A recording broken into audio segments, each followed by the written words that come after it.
Where's the red button that says we're live? There's the red button that says we're live. The Bad Batch aren't just fighting for survival anymore. They're struggling to become a family. It's the Bad Batch Season 1, Episodes 6 through 9, right here on your Star Wars Safe Space. And we've got company. Stick around.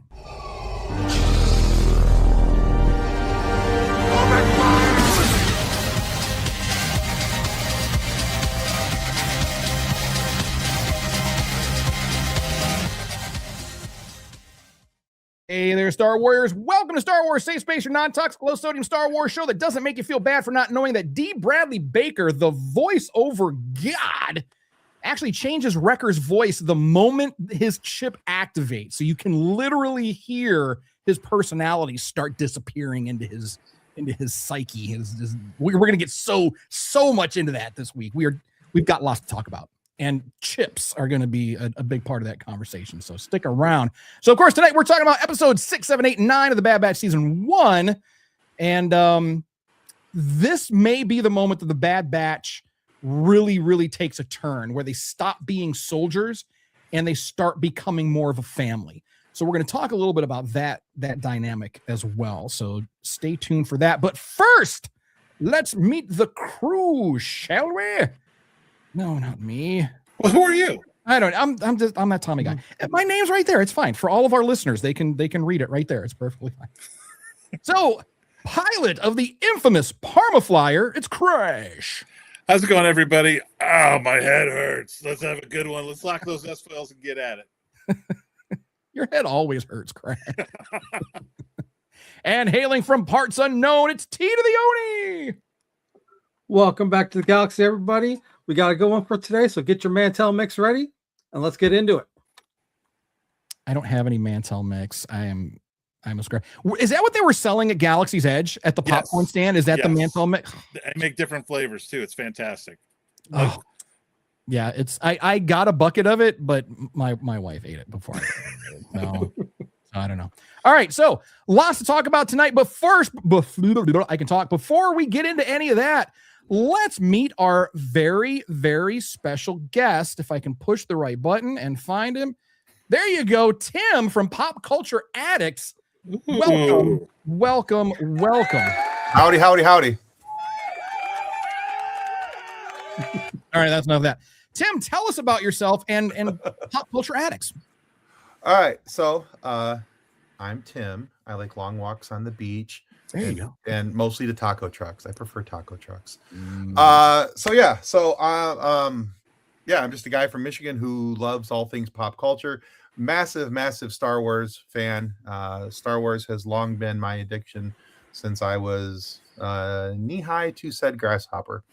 And a few years back, I decided that it was time to take my ability to be such a talkative person and put it to somewhat good use, and I started a podcast, and that podcast was a mental health and wellness podcast. And as much as I loved doing it because I was helping myself get through some things, I said, you know what, I need to do something sci-fi pop culture. And so we started a podcast called Funny Science Fiction. Funny Science Fiction became the FSF podcast. And while all that was going on, I started a secondary podcast called Pop Culture Addicts. And I just rebranded and correlated everything back down into Pop Culture Addicts because it just made way more sense, because we don't talk about just sci-fi on our show. We talk about everything. I talk from all the way from authors to musicians to a lot of Star Wars and Star Trek actors, writers, directors. It's just a lot of fun. It's an interview-based show. And then once a week we do an interview, a live show, which basically is off the rails and insane. So. Oh, you'll fit right in here. Yeah, it'll be all right. It'll be all right. It's control. I like to call it controlled chaos. That's the best kind. That's the best kind of chaos. Real quick, let me ask you this, because I was checking out your page when we were going to bring you on. Yeah, you're very much into music. You have like a morning album cover. Oh yeah, of the day kind of thing. What's your go-to Star Wars album? Well, my go-to, it's different because my all-time favorite movie, not just my all-time Star Wars movie, my all-time favorite movie has always been Empire Strikes Back. That is my go-to movie. However, I do have the original trilogy out on vinyl to listen to the soundtracks. It's going to be A New Hope because it's just the classic themes, and so I'm going to probably go back to A New Hope and play those. Okay. Although recently on Spotify, I discovered a guy who it's a whole playlist of like lo-fi piano covers, and I was having a tough time sleeping one night, and so I put that on out like a light. There you go. It was like lullabies for nerds. It was fantastic. Is that what it's called? Is it called Lullabies for Nerds? No, but it should be because it's fantastic. That's a thing. That needs to be a thing. If it's not a thing yet, someone needs to make that a thing. And I agree with you 100%. I think the New Hope soundtrack is amazing. Like Han and Leia's theme, that's probably one of my favorites. But the arrangement of Han and Leia's theme that they did for the Force Awakens trailer. Oh yeah. So good.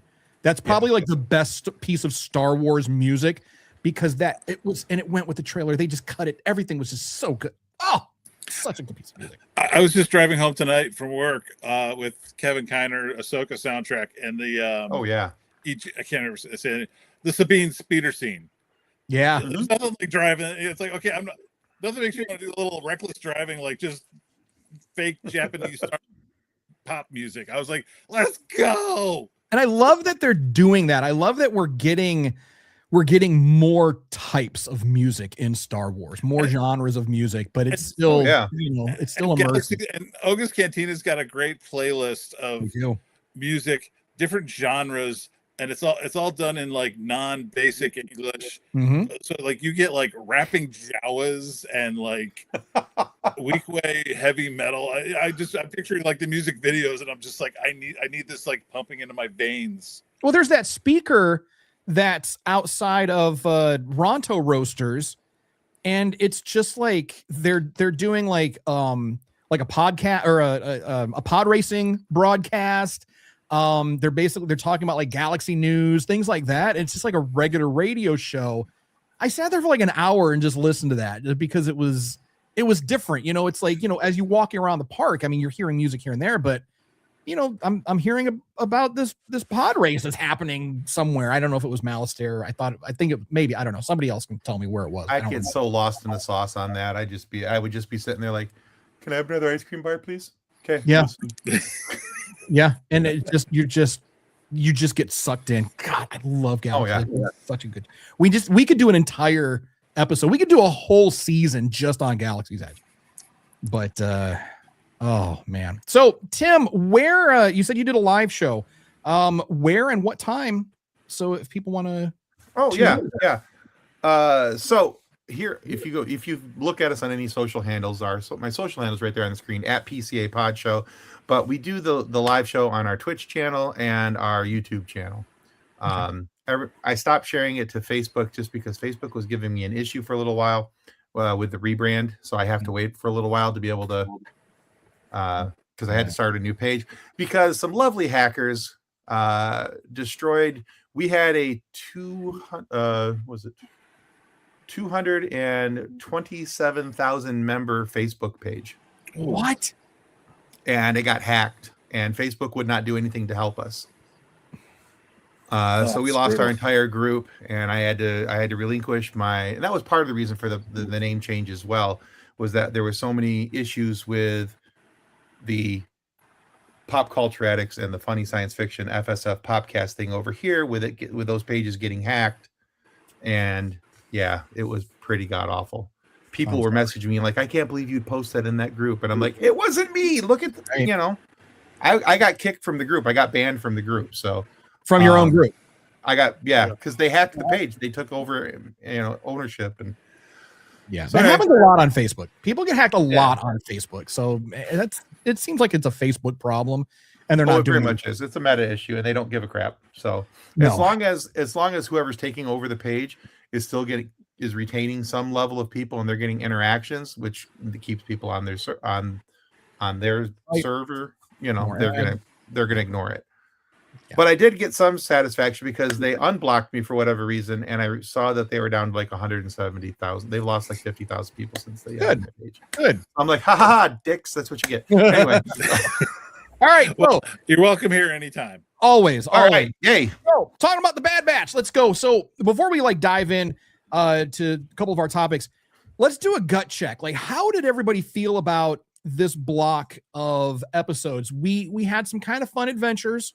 We're seeing the Batch just hardcore mercenaries at this point because they're in dire straits. You know, like we talked about last week, they no longer have the Republic, you know, paying for their food, paying for their lodgings, paying for their parking, you know, and you know, Sid is taking full advantage of that, you know, being the warm entrepreneur that she is.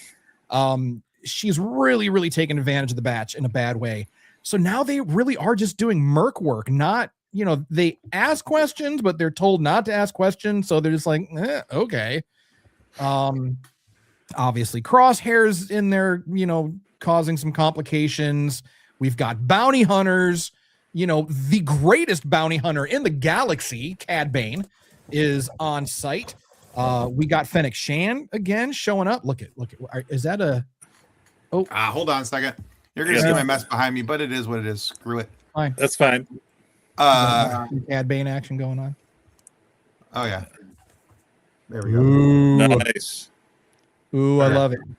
Cad Bane, the greatest bounty hunter alive.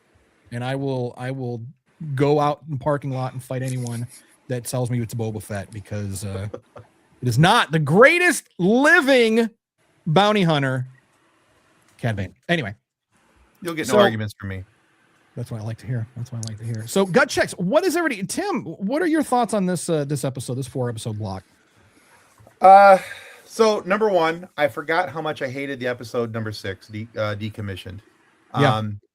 It's not a bad episode. And I shouldn't say hate. I don't hate it. I'll rewatch it. I rewatch it as so I start watching Star Wars from the very beginning, chronologically all the way through. I get to the end, I start over again. But you know, there's very little that I skip. And this is one of those episodes that I just tend to skip because I'm not a big Trace and Rafa fan. They, as far as I'm concerned, typically they don't add much to the story. They're usually there for filler. And I think that's because Clone Wars season 7 kind of with their storyline kind of put me in a negative feel for them, but that's fine. But I do love the Battle Scars episode. It's a very good, fast-paced episode. It's kind of a bit of a thriller, and you know, just because I love what I see from Wrecker. Wrecker, he's my man. He's my dude. But yeah, it's nice. And then we, you know, the last couple episodes, we're seeing, like you said, we're seeing them come out of the realization of you know, the Empire's not taking care of us. The Republic is dead. You know, we have nothing else that we can do. So we have to be a family. And one of the running tropes that I absolutely love about Star Wars is that there's in every single show there's a trope of found family. And you will find that all throughout Star Wars. And the Bad Batch are found family, and they, you know, especially once they start including Omega and with everything else. So yeah, a fun set of 4 episodes, even with the Trace and Rafa part in it, but we all live. All right. Crash, what do you think?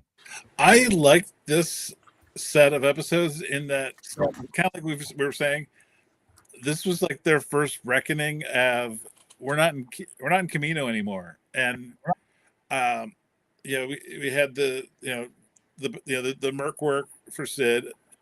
We're starting, again. For me, this is the big thing about this episode is I've been saying, this was the eulogy for the Clone Wars, and you're starting to run into all your aunts and uncles from that show, and like where they are now. You know, the Martez sisters. You know, even if they're not your favorite, you remember them from that Ahsoka arc, and like how are they progressing in this new Empire? We had the King return, Rex. And he's clearly like he's. All hail the King. Even said you're already getting into the fight. So for me, that was great. I like the fact that this was when we had the not just a reckoning with Crosshair and his squad, but it was like we had it on a Jedi, on the wreckage of a Jedi cruiser. I kept thinking about my old high school just got torn down, and it was great. It's kind of sad, but it was great watching the building as it was coming down. Like, I knew every inch of this place, and watching these guys skulking around a Jedi cruiser, knowing that they know even where the engines come out, and the way they were just, or in the cannon room, you fire off a round and everything's going to shake loose. It was great, and I thought that was really it's showing the progression from them being clone soldiers to independent mercs right now. And like we talked about last week, we're going to revisit this. Hunter's trying to learn how to be a dad. It's like, how do you do that? That was not on his clone trooper bingo card. Become a dad. So we'll see what happens. We've got someone, Granzier 12, who's dropping quotes like they're hot. What's up, Granzier? How's it going? Hi there. I'm not a Japanese anime mech warrior aficionado, but is that Transor Z? I don't know what the looks like it. I'm just seeing a very tiny icon on my screen, but yeah. Yeah, it kind of reminds me of Transor Z there. I used to love Transor Z. Just kidding. Anyway, Tony, what are your thoughts on these 4 episodes? Honestly, these just kind of made me nostalgic because we go from the Martez sisters to Rex, and then into Cad Bane, and honestly, it made me feel like we talked about in previous episodes. Was this show necessary? Right. And yes, watching these particular episodes, like, to me, I'm seeing like pretty much this entire arc to me was like, if Ahsoka wasn't around, none of this would have happened. And it makes me wonder where she is in this picture. And like, we talked about, building a family and having Omega trying to learn from these guys. If she'd had Ahsoka around as a mother figure, and as part of this whole group, it would basically just be a direct carryover from the Clone Wars. And I'm still loving the show, don't get me wrong, but these particular episodes were kind of like, you're just reminding me of things from Clone Wars. I want you guys to be your own thing. I want you guys to focus on your own thing. And it felt like these episodes didn't really do much to advance that for me. Okay, that's fair. That's fair. And and we see this a lot with things from the Filoni-verse where he pulls things. Filoni he's one of us. He is that kid with a toy box full of toys.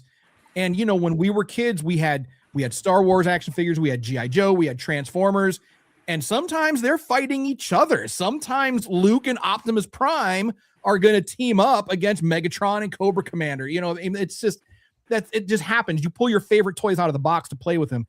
And Dave does that a lot. And a lot of people complain about that. A lot of people think, they'll say, well, this is just, like Clone Wars season 8.5, or this is Rebels season 2.7, or whatever. It's just like, but what I think he does anyway is he's really meshing this universe together. I mean, it's the same characters, sure. But, and Tony, to what you said, it felt like, just maybe nostalgia bait. He's calling back on some of those older characters, that we, with Clone Wars, kids grew up with Captain Rex, so, and by the time we get to the Bad Batch, those kids are, in their late teens, early 20s at this point. So, the show matures kind of as the audience does, but then, you need those bridges, to take us back. Like when we look at The Force Awakens, good Lord, there's some stuff that's like shot for shot A New Hope. You know, I mean, it really does harken back to the original trilogy. And for people that grew up with the original trilogy, that's not necessarily a bad thing. But I agree with you. You want to see something new. You want to see something different. You want them to be different. Well, right? And to push back on that a little bit, I keep talking about this Filoniverse and how it branching the Star Wars Skywalker saga off in new directions. The thing I do like about the nostalgia baiting in these episodes is that we do see the Cad Bane of anybody seems to be thriving under the Empire. Yeah. Tony's big Fennec Shand fan. She gets introduced in the Mandalorian Book of Boba Fett. Now we get to see her early days. And Cad even said, you feel like there's a little reputation back and forth. Like, you're just a rookie, kid. So get out of my way. Going on between the two. She was trying to steal his bounty, and I thought that was interesting because now it places her timeline in two different ends of the spectrum. Where we see her later on in Mandalorian, post Return of the Jedi, and now we see what she was doing in her younger days in Bad Batch. And to be fair, I mean, Cad could have sauced her if he wanted to. I mean, he had her beat at one point. He could have performed that coup de grace, but I found that interesting. I mean, obviously maybe there's a Disney censorship. Maybe there's like a real world thing reason, like let's not shoot someone, let's not double tap someone while they're down, I guess maybe, but if we're talking about like in universe, I thought it was very interesting that he let her live when they were trying to kill each other. But once he got the drop on her, so I don't know. That's just the kind of guy he is, I suppose. Tim, what are your thoughts? Well, I was just going to, in response to Tony's comment, and I know he's not wrong. Tony's not wrong. No, not the thing is that I always tell people that Filoni builds you a clock to tell you the time. He's if writing that one down, that's good. Because he sets up the storylines so intricately. That's when I whenever I'm talking to people about the Clone Wars or Rebels or anything, like you got to get through season 1. You got to get through because once you get through season 1, he's building the story, he's building the world and the universe, and I think that's a lot of what's happening here with the Bad Batch in season 1. And it isn't till close to the end of season 1, not to give any spoilers for people who haven't watched something that's been out for 5 years, but it's not till the end of season 1 that we really start seeing the Bad Batch really being something different than what they started off in the beginning of season 1. So we just haven't seen that transition yet. We're starting to see that transition as they're starting to grow from soldier to merc, and they're starting to become a family, and it's Hunter's learning how to be a dad, Tech and Wrecker and Echo are learning how to be uncles, and and this whole found family thing. So it takes a little while for that to happen, but it's honestly it's not going to be until episode 16 of season 1 where everything happens, and then they start fresh with season 2, and it's really in season 2 that I think the Bad Batch really takes off. And season 1 is a lot of prep work and building ground and helping you get used to and established with the characters, and I think that's what Filoni does a lot of. And you can see them kind of resisting that even in story, like when they were in the factory on Corellia, and the plan, they had their plans, they had their Crosshair's job was to go up top and scope out the site. So you send Wrecker, the guy who's afraid of heights, and tell him climb that ladder and spot for us. And I was like, and he even said, that's Crosshair's job. They're still thinking like clones, even though they've lost a member. And it's like having like your D&D team is like you want your dwarf to like do something a wizard needs to do, and he's like, that's not my skill set, man. Right. And we as we're seeing these things, like I didn't care for the Bad Batch when it first came out. I'm so glad that we're rewatching it now because I've only watched it once before, and when it first came out, and I still am not a huge fan of season 1, but I have gone back and recanted my statement because by the time the series wraps, it's such a treat. It's not my favorite series by far, but it's so much. I questioned, Tony, like you would, is the series worth it? I questioned that a lot. And now I have to eat those words because, Tim, you said when Tony asked that, you're like, yep, yep, it's worth it. Did we need this story? Yep, we sure did. And I'm so glad that we got it. And I have to apologize to Dave for not trusting in our Lord Filoni and trusting in his process, because I should have known from the Clone Wars, trust in the Filoni process. He'll get you there. Don't worry. It just takes time. It just takes time. It just takes time. I write for a website called Couch Soup.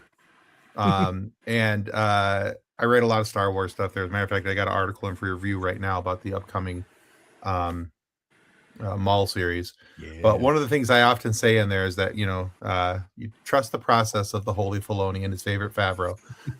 They'll get you there. It just takes time. Takes time. It takes time. And they're two of the best things to ever happen to Star Wars, in my opinion, just because I think they are us.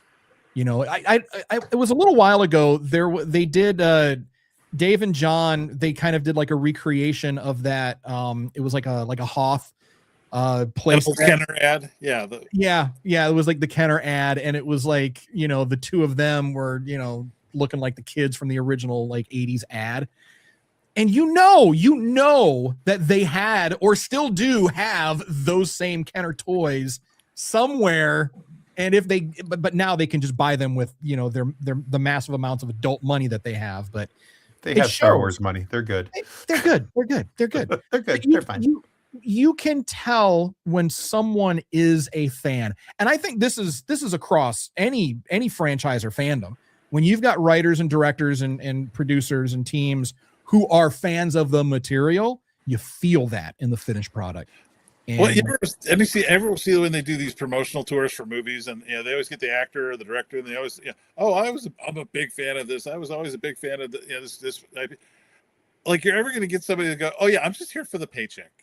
Yeah, but you can tell when someone like Tom Holland apparently has been like deep diving on Spider-Man fan forums to hear what people like us want out of a Spider-Man movie, and I guess he's executive producing or he's very involved in the process.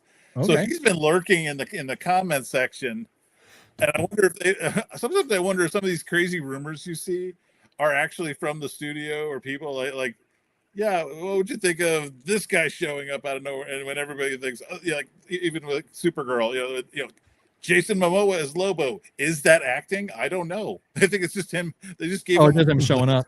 That's just Momoa and face paint. That's all that is. Yeah. Here, take some fangs, put on some face paint, and just go. Maybe read some lines, maybe not.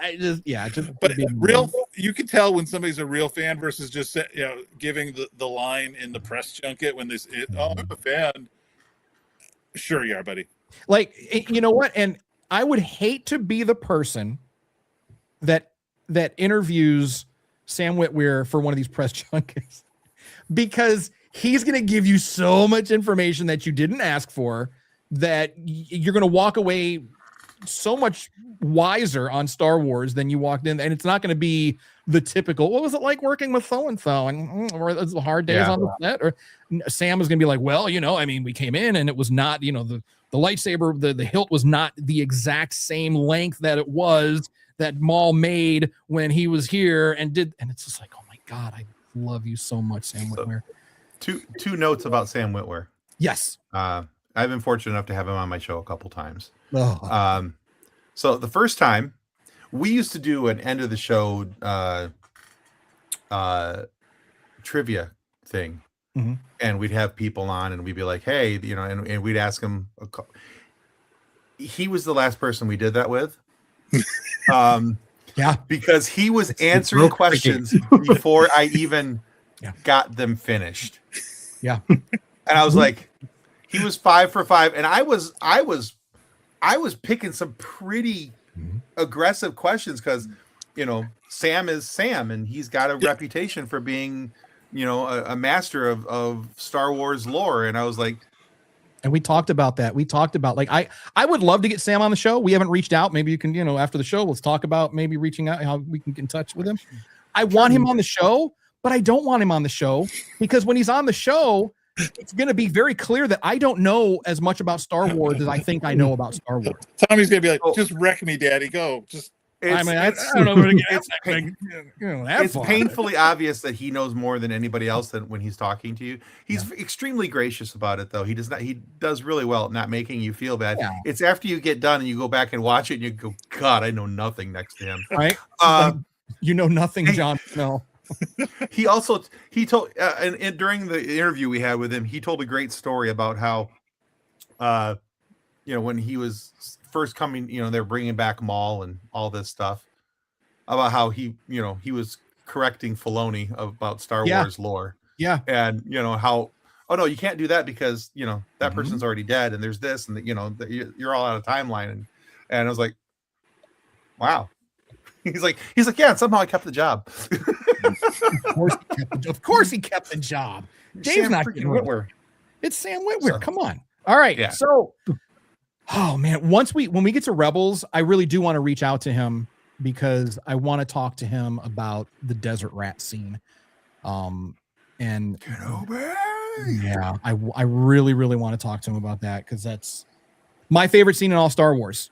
It is like the best lightsaber duel in all of Star Wars, bar none, because it's so Lucas, it's so Akira Kurosawa, it's so samurai, it's so foundationally and fundamentally Star Wars. It takes two to tango. Let's give some credit to Steven Stanton for being a good acting partner and carrying the Guinness. An amazing legacy. Kenobi. Yeah. They were both excellent in that, and not just for the fight, the dialogue, and that's not to get ahead of things for Tony, but that episode is like peak Star Wars. Okay. I was it's been out there enough. I've seen it. Just there's no. All right. Yeah. So let's talk about this chip thing, shall we, gents? We've seen up to this point, Wrecker's been having some headaches. There's some things going on.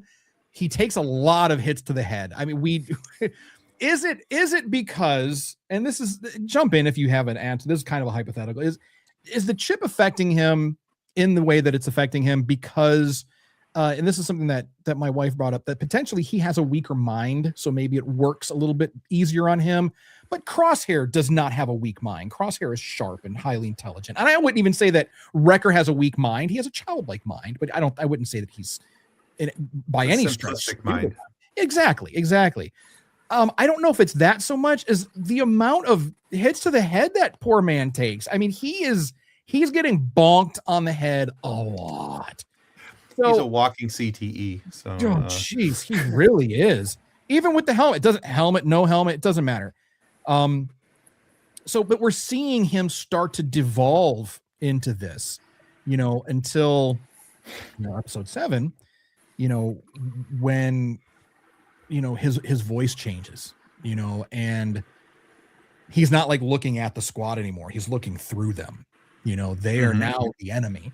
They're in violation of Order 66. And I feel like it's like at that point, the chip isn't controlling them. I don't think. And please, I want to know everybody's opinion on this.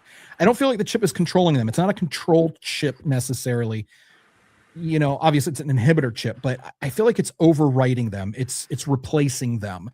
He's not choosing to do any of these things in that moment, but he's aware clearly because he's very apologetic. He feels terrible for the things that he did. He seems to have been aware, but trapped inside of his own body. But is that chip really designed to inhibit, or is it designed to overwrite? Because we know that ironically, the clones are very individual in nature. So Tim, yes. What are your thoughts on that? What do you think? Yes. Okay. To both answers. No, okay. In all honesty, yes, to both answers. So expand on that if you could. Oh, okay. Well, fine, I suppose. So inhibitor in the fact that it inhibits them from acting out Order 66. So that's what it's inhibiting. Right. So it inhibits them from going off on revealing the their true purpose until the point of when that is switched and they go. But then, yes, I believe it, because if you watch the end of season 7, when of Clone Wars, when those all get turned on And you watch how Rex is trying to fight it because it's overriding him. It's overriding the things that he's trying to do, and he's trying to. And Rex has a more developed mind. He's a true clone. He's not a.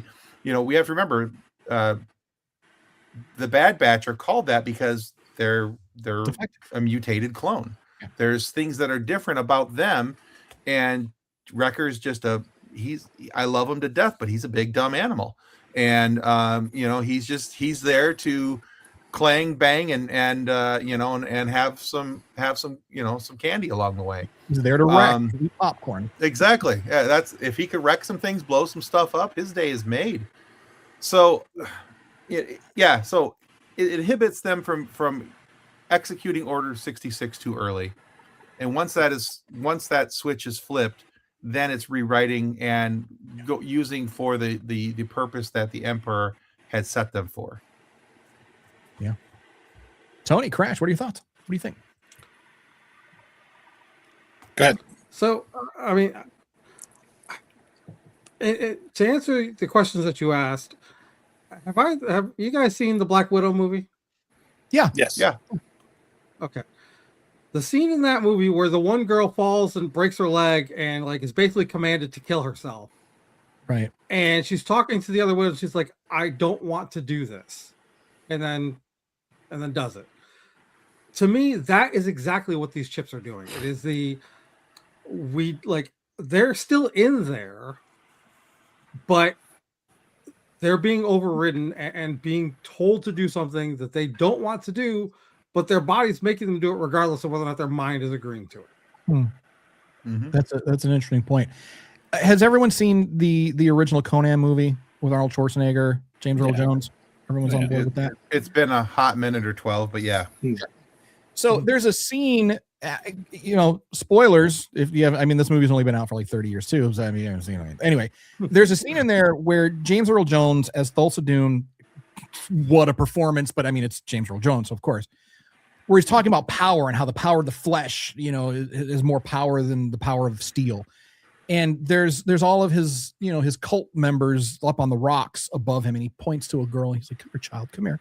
And she just steps off the cliff and just plummets to her death, like through a floor or something. And he tells Conan, he's like, that's power. That's real power. That's the power of flesh. Now, I said all that to say this, Tony. Do you think that, and as far as I know, we haven't seen this anywhere throughout, the whole Order 66 debacle, but do you think that with these inhibitor chips, do you think that the clones would do something like to self-harm? Do you think that if someone said, hey, jump off this cruiser for no good reason, good soldiers follow orders, would they follow that order? What do you think? Yeah. Tim says, yeah. I'm not sure, to be honest, because in particular, the way that I read everything that's happened as far as these inhibitor chips are concerned, the Order 66 was always in their head. It was just a matter of being told to execute it. Right. So unless there also was an Order 88 or whatever, that said, kill yourself, I don't know that, I don't think if Palpatine just walks up and says, hey, go kill yourself, I don't know that they're just going to do that, because I don't know that was pre-programmed into them. Right. Yes and no. It wasn't. Okay. It wasn't entirely pre-programmed into them, but you have to remember that these inhibitor chips were there to make sure that the clones were 100% loyal and obedient, and they would do whatever was told of them. And so that's also part of the struggle when we see Crosshair continually say, good soldiers follow orders. Right. That's why when Wrecker's chip goes off and he picks Tech up off the ground, I swear to God, I thought first time I watched him, I'm like, well, that's how Tech dies. That's a wrap on Tech. But even then, he's like, good soldiers follow orders, because that's what's ingrained in them. And if you go back, Attack of the Clones, when Kenobi's walking the hallway with the old long neck there, I think it's Lama Su that he's talking to at that point. Our clones have been trained to be completely obedient to your every order. So those clones would do whatever they were told to do, and especially in a inhibitor chip gone off, and they now they're really being controlled. Right. And it's interesting I too. Like, I know it's not canon anymore, but when you look at the micro series, there's a scene in the micro series when oh my God, why can't I hit the Jedi with the horns? I can't remember his name. Stasi Teen. Sacing Teen. What is it? Sacing Teen. Teen. I knew it was Teen something. Teen Titans, not Teen. Okay. Where there's this really cool scene where they're jumping off of the Republic cruiser into the vacuum of space, and then like in mass, like there's like all these clone troopers are just following him, just jumping off, to jump onto the separatist ship. And anything could have gone wrong. They're like literally in the vacuum of space at that point, and they just followed unquestioningly. And we see that a lot, really up until Umbara. I think that's exactly the point I was going to bring up is if we're going to say they're just blindly following orders, Umbara doesn't happen. Yeah. No, I get what you're saying. I'm saying, but at the point of, I was talking about after the inhibitor chips are enacted, then it's going to be a little bit more blindly following orders. Before that, you're absolutely right, Tony, because without that, Umbara doesn't happen. They don't go up against the worst Jedi ever to be called a Jedi. That never happens. You're 100% correct. That's for you, Krell. I mean, that's so much more that Krell deserves. Crash. So, what are your thoughts on all that? I am seeing both of these guys' points, because I was going to bring up the fact that when the first couple episodes of Bad Batch, and in the last episode of Clone Wars, we see the inhibitor chip activate, and immediately, the clones on Umbara were loyal. They were loyal to each other. They were loyal to their Jedi. They were loyal to the mission. When the inhibitor chip kicks in, they got mean, even amongst themselves. Yeah. And I think that was part of the Sith Imperial mentality. He doesn't want loyal soldiers. He wants obedient soldiers who will do the unthinkable if I command you to. And when Wrecker's chip clipped on, I mean, you take the sweet guy, Mongo, Mongo good, and all of a sudden he got scary fast. Yeah, I think especially you could see it in Omega's eyes. I've been watching these episodes, and one of my notes was that, not to get too far ahead, but I think Omega's enhanced talent is that she can sense these guys as individuals, much like a Jedi would, shall we say, with somebody with an M count, shall we say, right? That her buddy, her Martellbix buddy, Wrecker, all of a sudden she doesn't recognize him because the chip in his head, he went dark. And being the storytellers that they are, of course you're going to do that to the one batcher who's not only terrifying because he's so big, but up to this point, we have really fallen in love with that dynamic between Wrecker and Omega. It's like, I can't stand Omega for so many reasons, but I am absolutely in love with the relationship between those two. They're both living their best lives when they're together. And then because what good storytellers do, they break your fucking heart. And that's exactly what's happening here when she is, it's like, what do I do? Like this guy, he's my brother. He's like, and I'm about to sauce him, or he's going to sauce me, so it's just heartbearing. And she, like, they wouldn't even leave the room. They put him in the scanner. He said, this, they're this.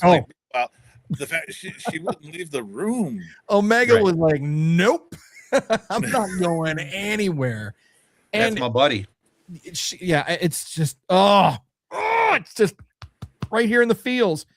But which is a nice transition into our next segment. The cost of caring is what we're calling this one. So we're seeing this. We're seeing Omega has been nothing but trouble this entire time. Let's be honest.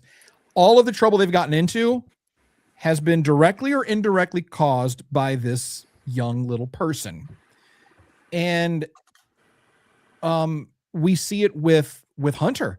Hunter maybe could have taken Bane, maybe, but we see his eyes flicking back and forth. His only purpose in that moment was to protect Omega, and he lost his edge because he was concerned. And we saw that in, was it the Book of Boba Fett with Cobb Vanth and Bane? Cobb's deputy. Cobb was concerned about the deputy. Bane, seeing that hesitation again, seeing that caring, he cared for someone else. And that's always the good guy's flaw.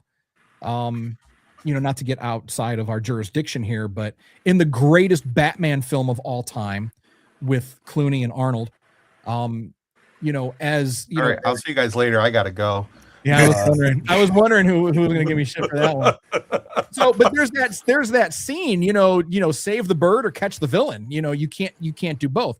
And we've seen this. This trope is not new. We've seen this in stories, for thousands of years. The bad guy uses the goodness of the good guy in order to get away. So we're seeing Hunter's eyes going back and forth. He gets blasted. And in that moment, for me anyway, that's when I started realizing that they really they're not just soldiers anymore. They are starting to develop this family.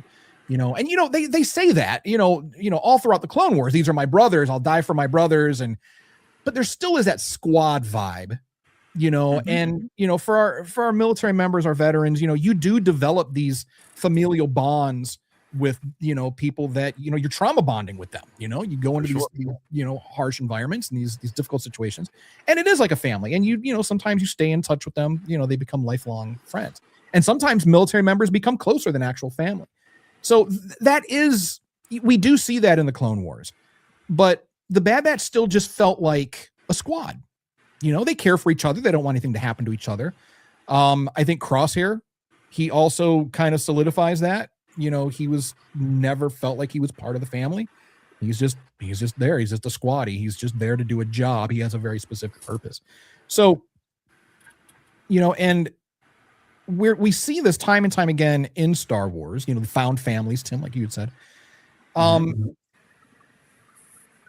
It's almost like family becomes a weakness until it becomes a strength. And that's when we see the heroes really, it's the classic take, on the hero's tale, the hero's journey. So was it that cost of caring that cost Hunter the fight between Bane and Hunter? Is Omega, I asked this last week, is Omega more of an asset or a liability at this point? Thoughts? Tim, what do you think? Right now she's a liability.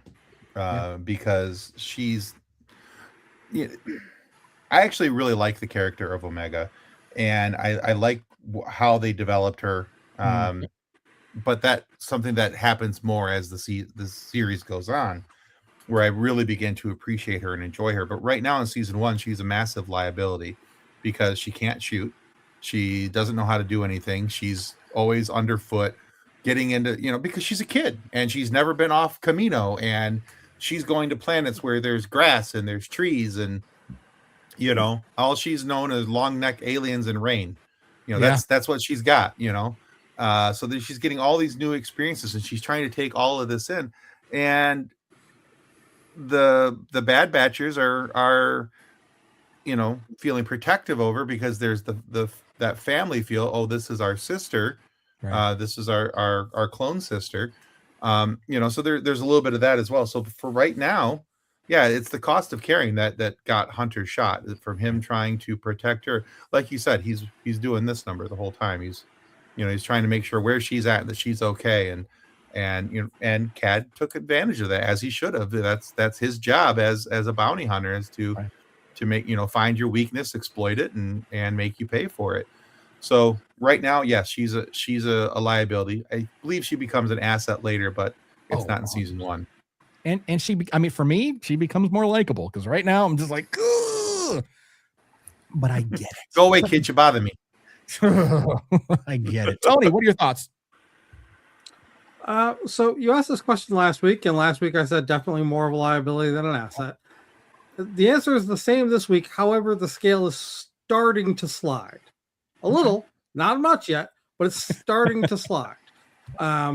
As for whether or not it was because of her that he lost a cat, I'm not sure, because while you make a very valid point is made that he's looking out for her, and maybe it's a little bit distracted in that regard. It's also true that they've just had a run-in with Imperials, including Crosshair. Like, he's exhausted. Yeah, that's at true. This point, and Cat is just sitting there ready to go. Like, I don't know that he would have won anyways. That's fair. And I'm gonna pile on top of that. Not only is he exhausted, he's exhausted because Crosshair is fighting them with their own tactics. The comm, Tech hacks the comm signal of the TKs, thinking that gives them an advantage. It was bait. Oh, 100%. Yeah. He knows that they're going to head for the hangar deck. He sends a squad there ahead. Crosshair is using his knowledge of the Bad Batch against them, and that I think, to Tony's point, Wrecker was at his wit's end because he's fighting one of his brothers, and now here comes this third guy in, wanting to take the kid. And it was a classic Western showdown. Cad Bane is a very Western motif style character. Yeah, he was designed on purpose like that. Yeah. So you would think, because we've seen Wrecker, in the training, in the first episode with the training, take a live fire hit and keep going. But for some reason, Cad Bane puts 2 into Hunter's chest, and he's down for the count for a while, because the bad guy needs to take the kid and get away. Right. So I think Hunter was just at his wit's end. And speaking of is carrying a liability, don't forget that these guys wouldn't have even got off Camino if Nala Se hadn't messed with the doors. Hired Fennec Shand. We find out she hires Fennec Shand to retrieve the kid, whereas Nala Se and Tao Wei, they're hiring Cad Bane to obtain the kid.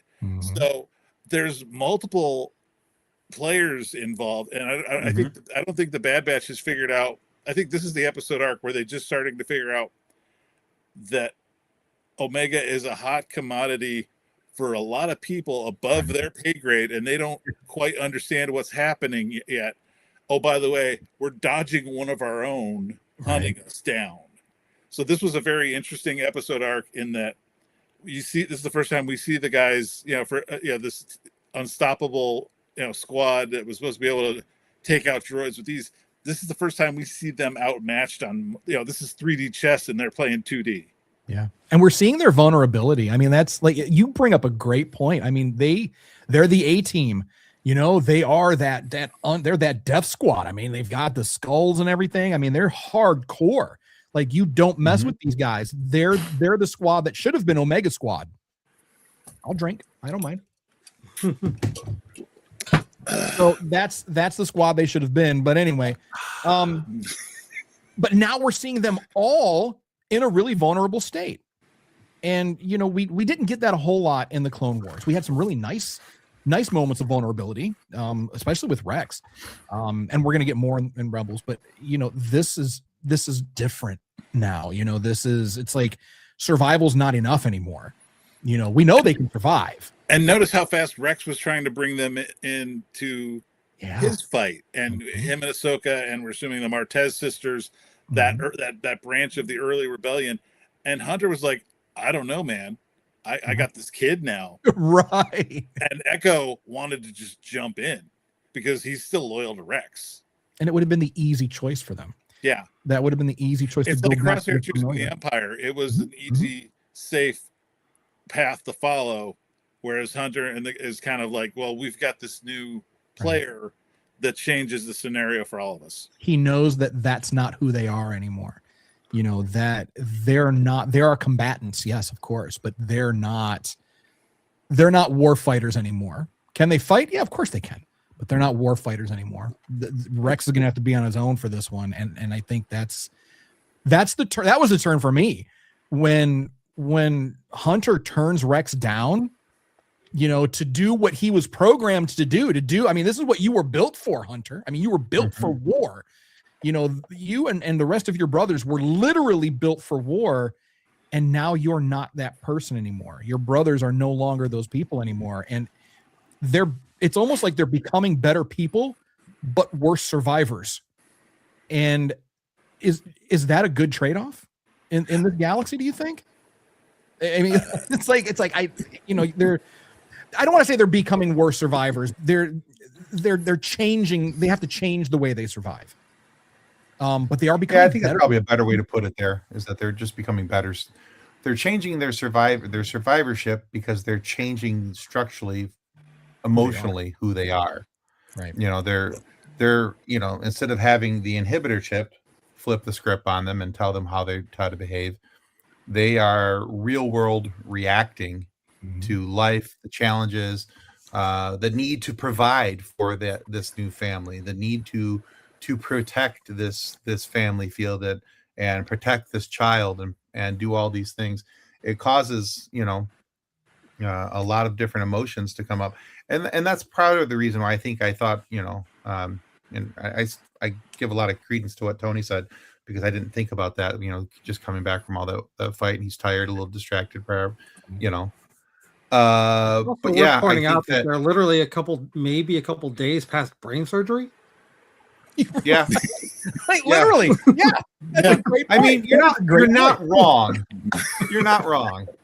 But yeah, it's just, you know, it's there's all these things that are happening to the Bad Batch all at one time, and they're going from 0 to 60 at Mach Jesus. I mean, this is they have to get quick on the uptake. They can't just sit back because there's all these things happening around them, and everybody wants to kill them, is what it feels like. You know, everywhere they go, there's somebody that wants to fight them, do them harm, and so it's either they either want to kill the Batch or take away their little sister. You know, this youngster that they now feel responsible for. So it's like they're getting it from every single angle. And do we know how much time has elapsed between, let's say, episode 2? Because I mean, episode 1 still was taking place during Order 66 and Revenge of the Sith, and not Revenge of the Sith, but Revenge of the Sith. Yeah. And all that. So, Keeper of the Holocron. Do we know how much time has elapsed between episode 2 and where we are with episode 9? Because it feels like a matter of days. It feels like they've been, Tim, like you said, I mean, you know, what, 0 to Jesus? It's just been non-stop for these guys. Yeah, It's just a constant change.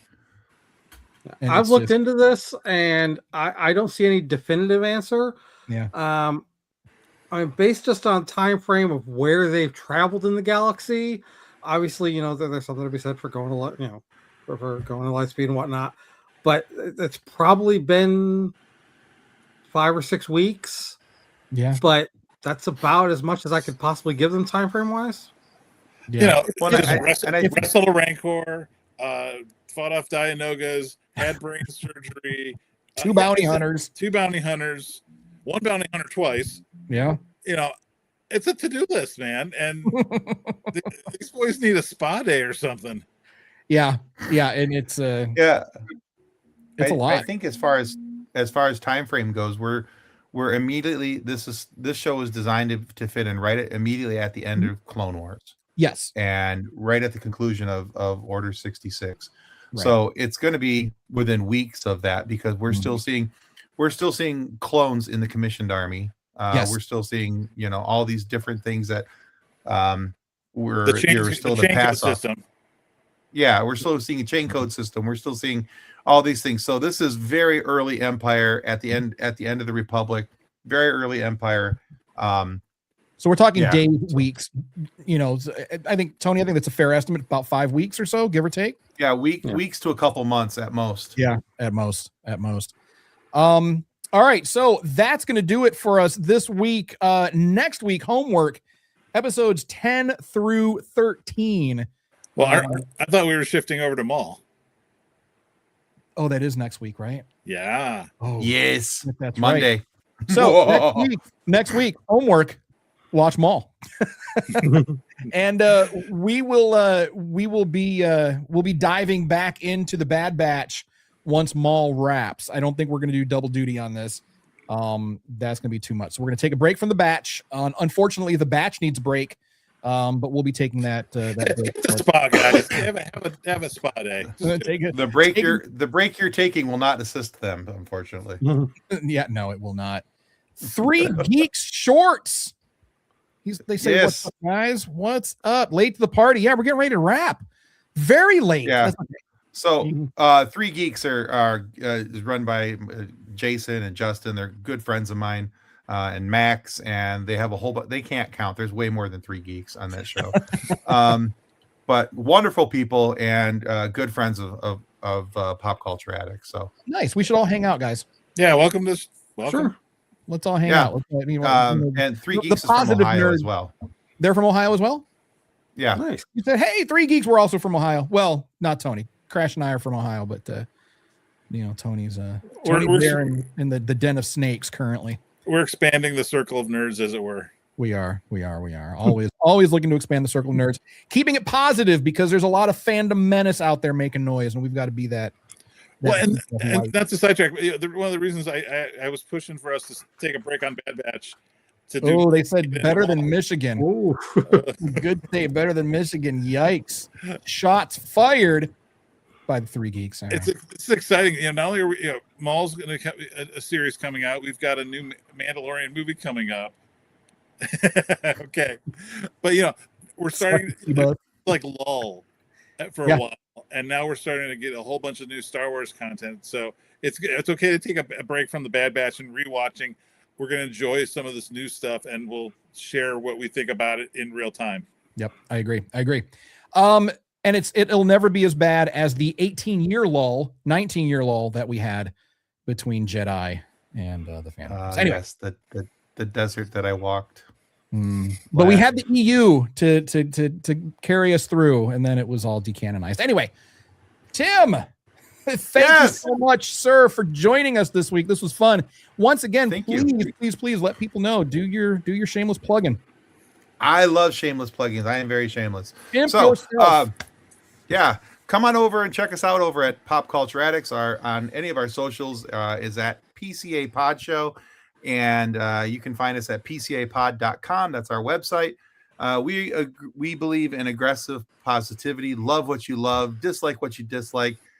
Just don't be a dick about it. Don't yuck somebody's yum, man. That's the thing.